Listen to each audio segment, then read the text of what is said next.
মাত্র কয়েক মিনিটের জন্য আমরা রক্ষা পেয়েছিলাম, মাত্র কয়েক মিনিটের জন্য।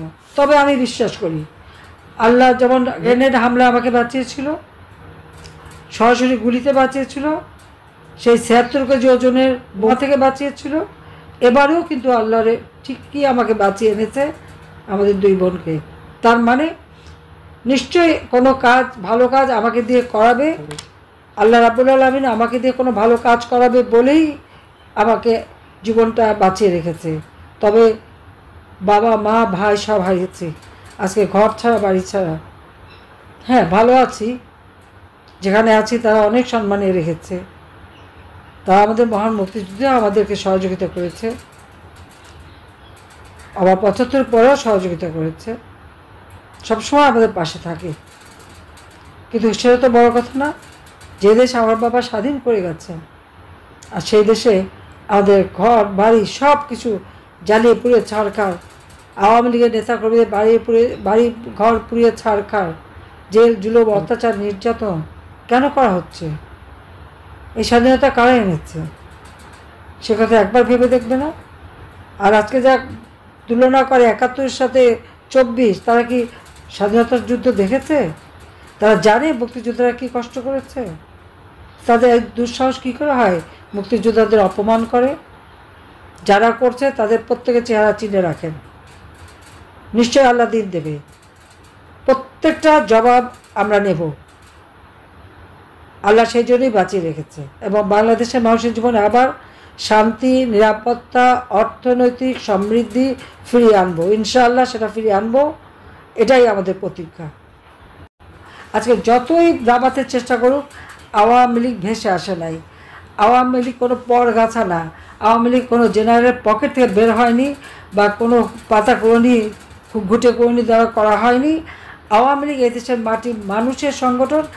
আর আপনারা দেখেন এই সমন্বয় বৈষম্যহীন বলে আজকে এমন বৈষম্য সৃষ্টি করেছে যে সমন্বয়ক বলেছে যে আমার পকেটে ২,০০০ টাকা নাই, সে এখন কত দামি গাড়ি চড়ে, যার বাবা তাকে পড়ানোর খরচ দিতে পারে না, এখন তার বাপদাদা জমিদার হয়ে গেছে। তা বৈষম্যটা কারা সৃষ্টি করছে? বৈষম্যহীনে নামে বৈষম্য সৃষ্টি করে আর মানুষ হত্যা করে আওয়ামী লীগকে শেষ করবে। ছাত্রলীগ ব্যান্ড, আওয়ামী লীগের ব্যান্ড করতে হবে। কেন? আওয়ামী লীগ অপরাধটা কী করেছে? আওয়ামী লীগ দেশের স্বাধীনতা এনে দিয়েছে, আওয়ামী লীগ অর্থনৈতিক মুক্তি দিয়েছে, আওয়ামী লীগ ঘরে ঘরে বিদ্যুৎ দিয়েছে, আওয়ামী লীগ ঘরের দরজায় চিকিৎসা সেবার ব্যবস্থা করেছে, আওয়ামী লীগ এদেশের গরিব মানুষের জন্য বয়স্ক ভাতা, বিধবা ভাতা, প্রতিবন্ধী ভাতা দিয়েছে, আওয়ামী লীগ ছাত্রছাত্রীদের শিক্ষার জন্য মায়ের নামে আমরা প্রাইমারি শিক্ষার্থীদের জন্য টাকা পাঠাই, বৃত্তি উপবৃত্তি দেই, উচ্চ শিক্ষায় আমরা বৃত্তি উপবৃত্তি দিই। মানুষের জীবনের যে মৌলিক চাহিদা, প্রত্যেক চাহিদাটাই তো আমরা পূরণ করছি। আজকে আমরা খাদ্য উৎপাদন বৃদ্ধি করেছি, পুষ্টি নিশ্চয়তা দিয়েছি, আমিষের ব্যবস্থা করেছি। শুধু আমরা দেশের মানুষ না, যেন আমাদের সেনাবাহিনীতে আগে কখনো ভাত দেওয়া হতো না দুপুরে, আমরা ভাতেরও ব্যবস্থা করেছি, আমিষেরও ব্যবস্থা করেছি। পুলিশ কখনো রেশন মাত্র 20% পেত, আমরা পূর্ণাঙ্গ রেশনের ব্যবস্থা করেছি। অবসরপ্রাপ্ত সেনা যারা, তারা যে একসময় রেশন নিত, আনা নেওয়া যাওয়া খরচ তাদেরই দাবির পরিপ্রেক্ষিতে তাদের টাকা, সেই টাকার অঙ্ক আমি বাড়িয়ে দিচ্ছি। এই জুলাই মাস থেকেই কিন্তু তাদের পেনশনের টাকা আমরা বাড়িয়ে দিয়েছি, রেশনের টাকা বাড়িয়ে দিয়েছি, যাতে জিনিসের দাম বেড়ে গেছে সেই জন্য। তাছাড়া 1 কোটি পরিবারের জন্য মাত্র 30 টাকা কেজিতে চাল এবং স্বল্পমূল্যে ডাল, তেল, চিনি কিনতে পারে। সেইভাবে টিসিবি দ্বারা 1 কোটি পরিবারের জন্য আমরা স্পেশাল পারিবারিক কার্ড করে দিয়েছি, যার মধ্য থেকে মানুষ সস্তায় জিনিস কিনতে পারবে, নিম্নবিত্ত বা ফিক্সড ইনকাম তারা কিনতে পারবে। আজকে সেটা দেওয়া তো বন্ধ করেছে, আবার এখন যেটুকু দিচ্ছে তাও সে 1 কোটি মানুষকে না, সেখান থেকে অনেক মানুষের নাম বাদ দিয়ে, কিন্তু টাকা তো আমি বাজেটে ধরে রেখে এসেছি, তো সে টাকা গেল কোথায়, সেটাই প্রশ্ন। এইভাবে মানুষকে তারা শোষণ করছে, খুন করছে। কাজে সব খুনের দায়িত্ব ইউনূসকে নিতে হবে। মিথ্যা মামলা দিয়ে হয়রানি, আমাদের জেলখানায় আমাদের প্রায় 60-70 হাজার নেতাকর্মীকে কারাগারে নিক্ষেপ করেছে, প্রায় 5 লক্ষ আওয়ামী লীগ নেতাকর্মী 14 দল সহ মুক্তিযোদ্ধা আসামি, এই সমস্ত মামলা প্রত্যাহার করতে হবে এবং আমরা যেন স্বাধীনভাবে রাজনীতি করতে পারি সেই সুযোগ দিতে হবে। 2024 সালের আন্দোলন এটা মানে কোটা আন্দোলনের নামে, বৈষম্য বিরোধী আন্দোলনের নামে চরমভাবে মানুষকে ধোঁকা দেওয়া হয়েছে। আজকে আপনারা দেখেছেন যে দরগা শরীফ, পীর ওলামা মাশায়েখ তাদেরকে কিন্তু ছাড়ছে, এই দরগা শরীফ ভেঙে দিচ্ছে, বুলডোজার দিয়ে ভেঙে দিচ্ছে। মসজিদ, মন্দির, পেগোডা, গির্জা, কোনো জায়গায় কোনো ধর্মের লোক এদের হাতে শান্তিতে নেই। এই ইউনূস একটা সুদখোর, জনগণের টাকা আত্মসাৎ করে এবং বিদেশিদের দালালি করে বিদেশিদের কাছ থেকে অর্থ নিয়ে এই বাংলাদেশটাকে ধ্বংস করা শুরু করেছে। আপনারা খেয়াল করে দেখবেন যে 15 জুলাই থেকে যে হত্যাযজ্ঞ, খুন, আগুন, বিভিন্নভাবে যে মানুষের ক্ষতি, যারা এই সমস্ত ক্ষতি করেছে, যারা মানুষ হত্যা করেছে তাদেরকে ইউনূস দায় মুক্তি দিয়েছে। দায় মুক্তি দেওয়ার অর্থ হলো এই যে পুলিশ হত্যা, আওয়ামী লীগ নেতাকর্মী হত্যা, মেট্রো রেলে আগুন, সারা বাংলাদেশে আওয়ামী লীগের প্রত্যেকটা মানুষের ঘর বাড়ি, ব্যবসা প্রতিষ্ঠান, দোকানপাট যা আগুন দিয়ে জ্বালিয়ে পুড়ে ছারখার করেছে।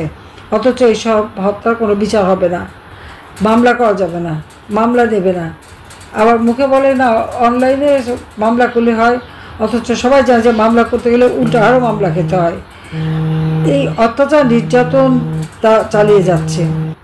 2009 সাল থেকে 2021 সাল আমরা 2020 সালে জাতির পিতার জন্মশতবার্ষিকী 21 সালে স্বাধীনতার সুবর্ণ জয়ন্তী যখন আমরা পালন করি, সুবর্ণ জয়ন্তী যখন পালন করি, তখন বাংলাদেশ উন্নয়নশীল দেশের মর্যাদা পেয়েছে। উন্নয়নশীল দেশের মর্যাদা পেতে হলে জাতিসংঘের স্পেশাল কমিটি আছে, সেই কমিটি যাচাই বাছাই করে এবং সেখান থেকে কোন কোন ক্ষেত্রে দেশ উন্নত হয় সেটার উপরে বিচার করেই তারা কিন্তু এই মানে মর্যাদাটা দেয়। এবং এটা কিন্তু 2 বছর পর পর বা প্রতি বছরই, যখনই আমরা মধ্যম আয়ের দেশে উন্নীত হলাম 2015-তে, তারপর উন্নয়নশীল দেশের মর্যাদা পেলাম, ধাপে ধাপে দেশকে আমরা উন্নত করলাম এবং এর সুফলটা কিন্তু দেশের জনগণ ভোগ করেছে। বাংলাদেশের অর্থ সামাজিক উন্নয়নটা হয়েছে, আর্থসামাজিক উন্নয়ন আমরা করতে পেরেছি। কোনো মানুষের খাবারের অভাব ছিল না, প্রত্যেক ঘরে বিদ্যুৎ দিয়েছি, যোগাযোগ ব্যবস্থার উন্নতি করেছি, শিক্ষার পথ সুযোগ করে দিচ্ছি, এখন গ্রাম পর্যায় পর্যন্ত স্কুল, কলেজ, মসজিদ, মাদ্রাসা, এমনকি সব জায়গায় আমরা উন্নতি করেছি। তাছাড়া অন্যান্য ধর্মে যারা, তাদেরও সেই ধর্মীয় শিক্ষা বা ধর্ম পালনের স্বাধীনতা, সেই ব্যবস্থাটা আমরা করে দিয়েছিলাম। একটা অসাম্প্রদায়িক চেতনায় বাংলাদেশ গড়ে উঠেছিল। আজকে যতই দাবাতে চেষ্টা করুক, আওয়ামী লীগ ভেসে আসে নাই। আওয়ামী লীগ কোনো পরগাছা না, আওয়ামী লীগ কোনো জেনারেলের পকেট থেকে বের হয়নি বা কোনো পাতা করণী, ঘুটে করণী দ্বারা করা হয়নি। আওয়ামী লীগ এদেশের মাটির মানুষের সংগঠন, মাটির মানুষের অধিকার প্রতিষ্ঠা করার জন্য আওয়ামী লীগের জন্ম। আওয়ামী লীগ স্বাধীনতা এনে দিয়েছে, অর্থনৈতিকভাবে উন্নতি করে দিয়েছে ইনশাল্লাহ। দারিদ্রের হারও আমরা কমিয়েছিলাম, এখন ইউনিভার্সিটি তাও বাড়িয়ে দিয়েছে। এবং এর পিছনে একটা কারণটা জানেন, সে দারিদ্রের হার বাড়াচ্ছে আর মানুষকে নিঃস্ব করে দিচ্ছে কেন? সে যে অল্প ক্ষুদ্র ঋণ দেবে আর মোটা অঙ্কের সুদ খাবে, এই আশায়। আজকে যদি দারিদ্রতা কমে যায় তা তার সুদের ব্যবসায় ভাটা পড়বে, সেই জন্য আবার এদেশের মানুষকে তারা গরিব করতে চায়। কাজে এই সুদখোর, খুনি, জঙ্গি দেশ ছেড়ে দিয়েছে, জঙ্গিদের উপর নির্ভর করে দেশ চালায়। কাজে খুনি, জঙ্গি ইউনূস, এর হাত থেকে দেশকে রক্ষা করতে হবে, একে ক্ষমতা থেকে সরাতে হবে। কাজে এর জন্য আমাদের সকলকে এক হয়ে মাঠে নামতে হবে। আমি একটা কথা বলি যে আমাদের ঘর বাড়ি সবই তো শেষ, এমনকি জয় পুতুল তার বাবার বাড়িটা, ডক্টর অজয়ের বাড়ি, সেটাও প্রথমে আগুন দিয়েছে, সেটাও ভেঙেছে। আজকে আমার বাবার সেই 32 নম্বর বঙ্গবন্ধু স্মৃতি জাদুঘর আমরা করে দিয়েছিলাম। ওই বাড়ি থেকে জাতির জনক বঙ্গবন্ধু শেখ মুজিব স্বাধীনতা ঘোষণা দিয়েছেন, আমি রেহানার সিদ্ধান্ত নিয়েছিলাম। আমার বাবা তো তার জীবনটা জনগণের জন্য উৎসর্গ করেছেন, কিন্তু জনগণের, এদেশের মানুষকে তিনি ভালোবেসেছেন। কিন্তু বলছেন যে মানুষকে গভীরভাবে তিনি ভালোবাসেন। কাজে এই সম্পদ তো আমাদের না, এই সম্পদ বাংলাদেশের জনগণের। বঙ্গবন্ধু মেমোরিয়াল ট্রাস্ট করে আমরা এই বাড়িটা জনগণকে দান করে দিয়েছিলাম, স্মৃতি জাদুঘর করে দিয়েছিলাম। কি দুর্ভাগ্য, সেই বাড়িটা প্রথম আগুন দিল, তারপর হাতুড়ি দিয়ে পিটিয়ে পিটিয়ে আর বোলডোজার দিয়ে বাড়িটা ভাঙলো। পুলিশ ওখানে দাঁড়িয়ে আছে, সেনাবাহিনী গেল, সেনাবাহিনীকে ভুয়া ভুয়া বলে তারা অপমান করলো। আমি যাই না, এই সেনাবাহিনী সেখানে সদস্য দাঁড়িয়ে থাকলো, তারা একটু শব্দ করলো না। যে সশস্ত্র বাহিনী বাংলাদেশের স্বাধীনতা সার্বভৌমত্ব রক্ষা করবে, তাদেরকে যদি এই বাংলাদেশের কোনো নাগরিক এভাবে অপমান করে ভুয়া আখ্যা দেয়, তার মানে কি আমাদের স্বাধীনতা সার্বভৌমত্ব কার কাছে থাকবে, কীভাবে রক্ষা হবে? আর আমার অবাক লাগে যে যারা এইভাবে সেনাবাহিনীর সদস্যদের এই ভুয়া বলে অপমান করলো, এমনকি সেনাপ্রধানকে চ্যালেঞ্জ করলো, তাদের বিরুদ্ধে কিন্তু কোনো ব্যবস্থাই নেওয়া হলো না। এরকম মেরুদণ্ডহীন হলে দেশের স্বাধীনতা সার্বভৌমত্ব রক্ষা করবে কিভাবে? সেটাই আমার প্রশ্ন। চোখের সামনে কারো বাড়ি ভাঙছে, এই অন্যায় কাজ দেখে দাঁড়িয়ে থাকলে তাহলে দেশ যখন কোনো আক্রান্ত হবে তাহলে তখনই কি দাঁড়িয়ে থাকবে? কিভাবে রক্ষা করবে? যারা দেশের একটা সম্পদ রক্ষা করতে পারে না। আজকে একটা মানুষের বাড়ি ঢুকে ডাকাতি হয়, খুন হয়, আবার সে বাড়ি লুট হয়, আবার বাড়ি ভেঙে ফেলা হয়, আগুন দিয়ে পোড়ানো হয়। সেখানে কোনো বাধা নাই, তাদের বিরুদ্ধে কোনো ব্যবস্থা নাই। আইন আছে, আর্মি রুল অ্যাক্ট আছে, আমাদের সংবিধান আছে, আমাদের সিআরপিসি আইন আছে, ফৌজদারি অপরাধ করে সে আইন আছে। একটার পর একটা খুন করে যাচ্ছে, পা বেঁধে ঝুলিয়ে রাখছে। আজকে পুলিশ হত্যার বিচার হবে না, আওয়ামী লীগ নেতাকর্মী হত্যার বিচার হবে না। হ্যাঁ, কয়েকজনকে পেয়েছে, শহীদ হয়েছে বলে ঘোষণা দেওয়া হয়েছে। তার মধ্যে অনেকে তো আবার জীবন্ত হয়ে ফিরেও এসেছে। আমি যাদের হত্যা করেছি তারা কিন্তু ফিরে এসেছে। তো সেখানে আমার প্রশ্ন, যে যাদের হাতে হাতুড়ি দিয়ে এই 32 নম্বর ভাঙলো, তাদেরকে আবার সম্বর্ধনা দেয় সেনা সদরে, এটা কেমন ধরনের কথা? এটা কী ধরনের বিবেচনা? এই আওয়ামী লীগ তো দেশ স্বাধীন করেছে, ওই বাড়িটার থেকেই তো স্বাধীনতার ঘোষণা হয়েছে। আর স্বাধীনতার ঘোষণা হয়েছে বলেই আজকে সে সেনাবাহিনী হোক বা আমাদের পুলিশ বাহিনী হোক অথবা আমাদের সিভিল প্রশাসন হোক, আজকে যারা সচিব, সিনিয়র সচিব অথবা জেনারেল, মেজর জেনারেল বা লেফটেন্যান্ট জেনারেল বা জেনারেল হয়েছেন, বাংলাদেশ স্বাধীন না হলে কি এই জায়গায় কেউ উঠতে পারতো? পুলিশের আইজি বাংলাদেশ স্বাধীন না হলে কেউ হতে পারতো? পাকিস্তান আমলে কি ছিল? সেনাবাহিনীতে মেজর পর্যন্ত উঠতে পেরেছে মোটে একজন কর্নেল, আর সচিব বাঙালি, ও পর্যন্ত যেতেই পারতো না। যুগ্ম সচিব কয়জন ছিল সে হিসাব আমি অনেকবার দিয়েছি, লাগলে আবারও দিতে পারবো। জাতিপিতা 6 দফা দেওয়ার পর আর দেশ স্বাধীন হওয়ার পরেই তো এই সুযোগটা এসেছে। আজকে তাকে অপমান করা হয়, এমনকি সমস্ত স্মৃতি মুছে ফেলা হচ্ছে, কোনো ডকুমেন্টই রাখা হবে না। বঙ্গবন্ধুর স্মৃতি মুছে ফেলা, তার সমস্ত কাজের ডকুমেন্ট নষ্ট করা, তার মানে কি বাংলাদেশের স্বাধীনতার সব ইতিহাসই মুছে ফেলে দেওয়া। এরা কারা? তার মানে এরা পাকিস্তানের পা তলে থাকতে চায়, ওই বুটের লাথি খেতেই তাদের পছন্দ। যখন পাকিস্তানিদের বুটের লাথি খাওয়াতো ওটা তাদের ভালো লাগতো। কিন্তু এদের হাতে আমাদের স্বাধীনতা সার্বভৌমত্ব অথবা দেশের মানুষের জীবন মান উন্নত হবে না, কারণ এরা তো মানুষও চায় না, এরা তো ধ্বংসের লীলায় নেমে গেছে। এটাই হচ্ছে সবথেকে লজ্জার বিষয়। আজকে 5ই আগস্ট আমাদের 2 বোনকে হত্যা করবে, এই প্ল্যানটাই তাদের ছিল, এবং যেভাবে তাদের বাধা দেওয়ার কথা সেই বাধাটাও দেওয়া হয়নি।